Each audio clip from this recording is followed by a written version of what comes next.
ñëw Thiès Académie nationale des sciences et techniques mi nga xam ni moom mooy foofu la borom xam-xam yu bari nekk di jàppale réewum autorités yi ci affaire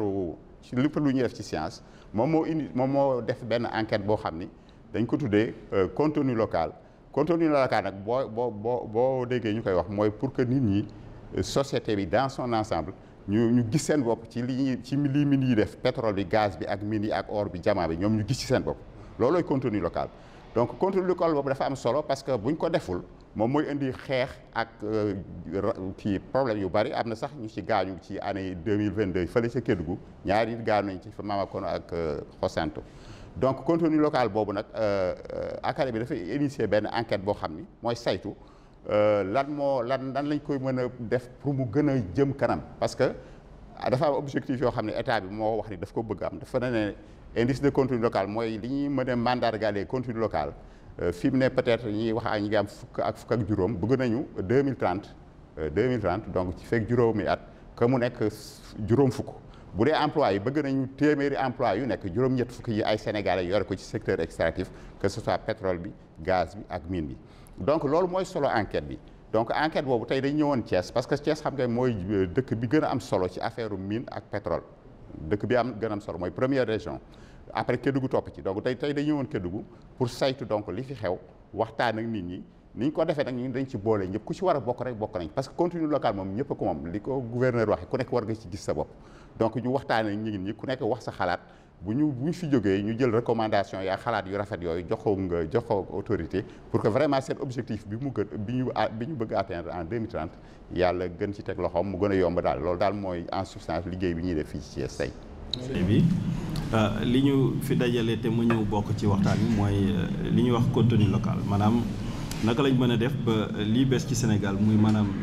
extraction bi mine yeeg yooyu la fay génn mën a jëriñ askan wi loolu nag bi ñu ko bëggee parce que dañu ne sunu constitution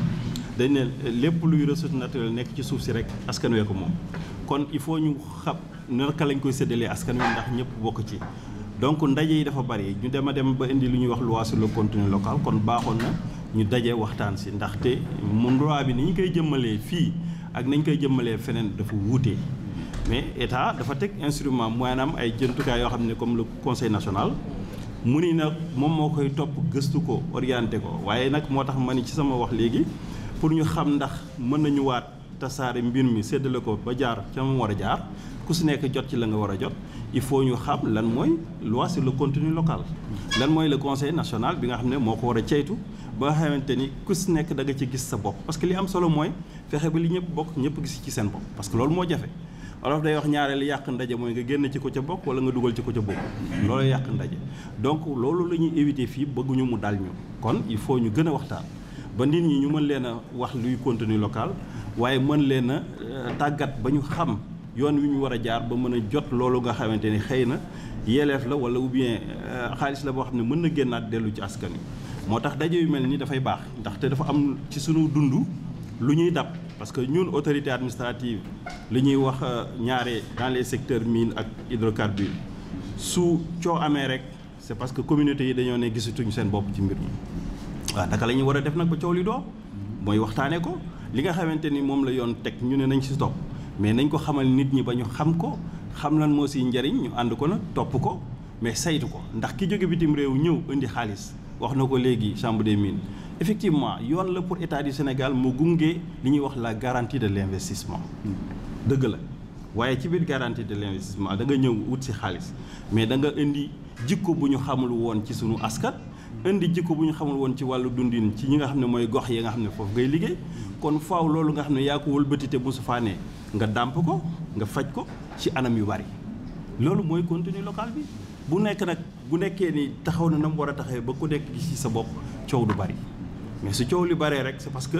am na nu mu féetee nit ñi yaakaar ni dafa demee boor waaye ci ñaari domaines yooyu nga xam ne mooy hydrocarbure ak mine war nañu dem a dem ba ràññee ku ci nekk lan mooy yow sa cislaay gi mooy lan mooy laltaay gi nga xam ne bu ñu ko réglé coow dootul am moo tax waxtaan yu mel ni dafay baax ndax mbir mi du wàllu technicien yi rek mbir mi du wàllu état rek mbir mi borom xam-xam yi ci la ñu bokk ndax ñoom ñooy gëstu di wëlbatiku di càmbar ndax ni dundin di doomee ak àdduna ni muy doxee faw ñuy wëlbatiku faw ñuy defaraat toogaay faw ñuy defaraat loolu moo waral donc waxtaan yu mel nii ñu ni kon ñun ñëpp nañu gunge mbir mi waaye bi ñu koy gunge nag nañu teg loxo fa nga xam ne foofu la coow la ne bu ñu tegee loxo fa coow la ne mooy maanaam li nekk te warutoon a nekk ñu fexe ba mu dañ su boobaa jàmm dina am leneen li ci des nag ñuy waxante kàddu gu leer mooy li ñuy wax kàddu gu dëgg la bonne parole dans la gestion de l'information maanaam information yi ki ko téye tant que waxul nit ñi ne nii la demee dafa weex nit ñi duñu gëm ne dafa weex waaye ne weex na ba pare fekk ñuul la loolu mooy indi coow mooy ñoom ñu indi portail bi ñu sant yàlla bu baax ci portail bi ngeen indi na visibilité gën a leeral xel yi mais gën a leeral doxalin yi te bu xel yi leeree doxalin yi leer foog naa waxtaan mooy defar ànd bi mu rafet te su ànd bi rafetee njariñ la ci askan wi njariñ la ci Sénégal mais njariñ la ci état ak ki nga xam ne mooy ñëw indi xaalisam pour wut leneen kon waxtaan woowu dafay am te cadre boobu ki ko war a organiser mooy yéen comité national moo tax multisectorialité boobu mooy maanaam bànqaas yu bari te wuutee dafa war a daje foofu mais waxtaan wi ñu koy amal nag waaye di laaj yenn saay di soññ di junj askan wi lan la bëggoon mu doxee naam askan wi la mu leen di wax du toujours mooy dëgg waaye di ngeen ci am loo xam ne mën na leen orienté ci dëgg ba bu ngeen ko yokkee ci mbir mi ñëpp am jàmm te jàmm jooju la ñuy wut jàmm jooju mooy tax Sénégal lu ëllëg baax te moo tax li ñu mën a génne ci koom-koom fii ëllëg bu ñu ko tegee ci réew mi Sénégal mën a am jàmm ku ci nekk gis ci bopp askan wi am jàmm te loolu dañ koy defar ngir ñun waaye dañ koy defar ngir ñii ñëw ëllëg suñuy doom suñuy jarbaat suñuy sët ba bu ëllëgee ñu mën a teg ci taabal ji loo xamante ni njariñu Sénégal rek lay doon askanu Sénégal ndax séddale bi dafa war a jaar yoon ba ku nekk gis ci sa bopp ku ne bokk ci mbir loolu donc moo doon solo waxtaan mi ñu bari cee bokk te dañ koy yaatal parce que fu ñu ko waxee rek muy fii ci Thiès muy Kédougou li ñuy wax dëkk yi dafa wutee ni dëkk yi wutee noonu la doxalin ñi war a wutee as tuut sax mais wute boobu nag ci la ñuy sukkandiku ba mën a doxal li nga xamante ni mooy askanu Kédougou gis seen bopp ci loolu askanu Thiès gis seen bopp ci loolu ñu ne Matam ñu gis ci waaye ci biir loolu Sénégal gi yëpp gis ci seen bopp parce que lii mooy suuxat dundinu Sénégal te ci la ñu yaakaar ngir Sénégal jëm ci kanam jërëjëf. C'est Dr Mor Bakhoum, secrétaire technique du Comité national de suivi du contenu local et représentant de Monsieur le ministre de l'Énergie, du Pétrole et des Mines. Le secrétariat technique du Comité national de suivi du contenu local est l'entité étatique rattachée au ministère de l'Énergie, du Pétrole et des Mines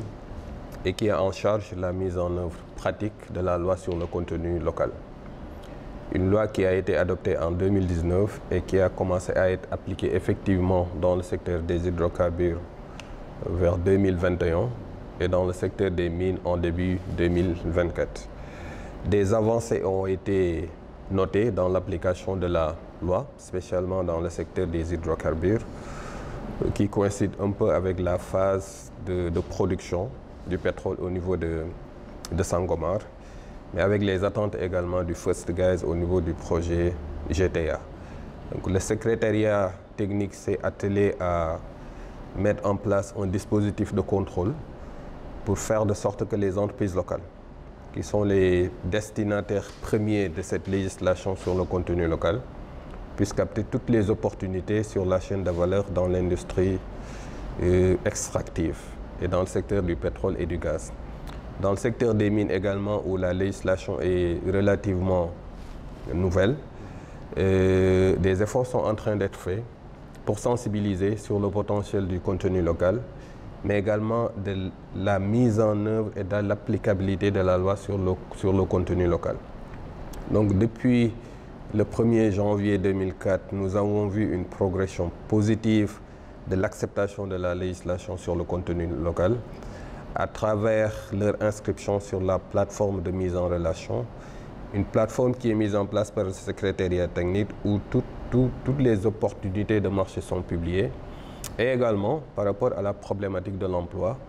le secrétariat joue un rôle de contrôle pour faire de sorte que les ressources humaines sénégalaises, les jeunes, les femmes, disons, puissent trouver des opportunités dans ces deux secteurs-là, dans le secteur des hydrocarbures et des mines. Des avancées sont notées, aussi bien dans l'intégration des entreprises locales dans la chaîne de valeur, mais également de l'emploi des jeunes, mais des efforts restent à faire, comme l'a précisé le professeur Diop. Maintenant, l'idée de cet atelier-là, c'est de faire une évaluation de la mise en œuvre de la législation sur le contenu local, de ce dispositif, aussi bien dans le secteur des hydrocarbures et des mines, en tirer les enseignements, mais également formuler les recommandations dans le sens de l'amélioration du dispositif, mais également des outils de contrôle du secrétariat. Dans cette optique également, on s'achemine comme,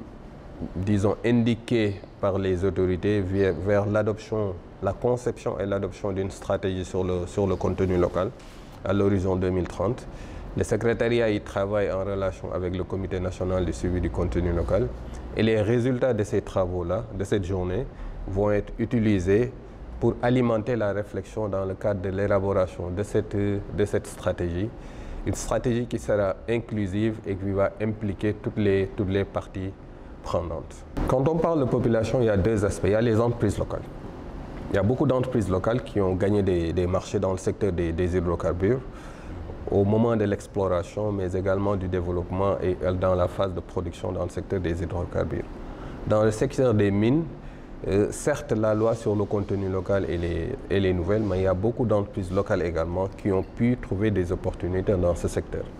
Maintenant, il y a des contraintes, parce que c'est des secteurs où, disons, la compétence et l'exigence technologique est élevée. Il faut des certifications.